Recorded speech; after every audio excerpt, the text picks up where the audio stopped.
Good evening and welcome to Tucker Carlson Tonight. As Washington fusses over the Russia hoax for a third year in a row, a lot of other things are happening that don't get the attention they deserve. For example, the big tech companies have launched their fiercest attack yet on your right as an American to follow your conscience and to say what you believe. Unlike earlier generations of authoritarians, the tech moguls don't say any of this out loud. They're not honorable enough to state their intentions clearly. Instead, they drape censorship in the soothing banality of HR department cliches. Listen here to Mark Zuckerberg explain that the death of free speech in America is actually a really positive thing that we all need to get behind. We're taking a more proactive role in making sure that all of our partners and developers use our services for good. We're very focused on making sure that our recommendations and discovery surfaces aren't highlighting groups where people are repeatedly sharing misinformation or harmful content, and we're working hard to completely remove groups if they exist primarily to violate our policies or do things that are dangerous. Who knew fascism could be so chirpy? Groups that do things that are dangerous. What exactly does that mean? Dangerous like hurting other people? Or dangerous as in saying things that Mark Zuckerberg doesn't like or considers bad for business?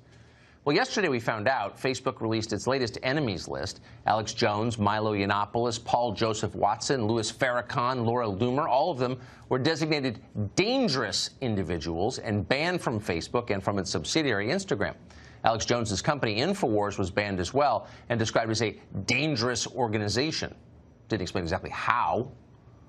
How dangerous is InfoWars? Well, Facebook believes it's so dangerous that you can be banned from using the platform, Facebook, just for sharing its content unless you simultaneously denounce it.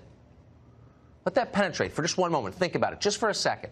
Mark Zuckerberg is not simply censoring opinions. He's prescribing which political opinions you're allowed to have, which conversations all of us in this country can have about America.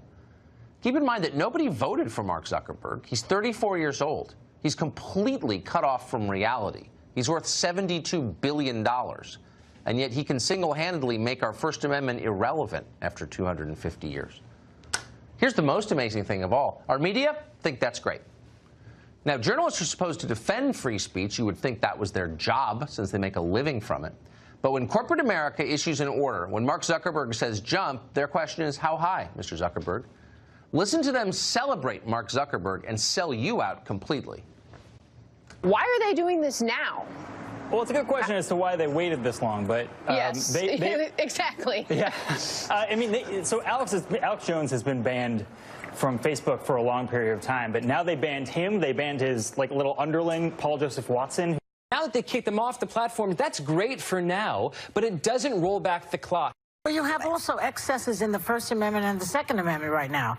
You know, I don't think that the forefathers said, well, you can say, you know, all sorts of hateful things and spread it around the world, literally spread it through the Internet. I have no issue with it at all. I want them shut down. I want them silenced. I want them muted. I think they are horrible for our society. I want them shut down. I want them silenced. I want them muted. But don't worry. These people aren't terrifying or anything. Don't kid yourself. It's not just Alex Jones they want silenced, muted, shut down. Recently, the Poynter Institute, which is a nonprofit that's supposed to support journalism, put out a list of what they called unreliable news outlets. Can you imagine unreliable? Self-awareness in short supply in the journalism business. But Poynter crafted this list with the help of the Southern Poverty Law Center. So you can imagine who made the list. The Washington Free Beacon, the Daily Caller, the Daily Signal, the Washington Examiner, basically everyone who's not CNN or MSNBC or precisely aligned with their politics. Poynter called for advertisers to blacklist and therefore bankrupt these news outlets, crush them.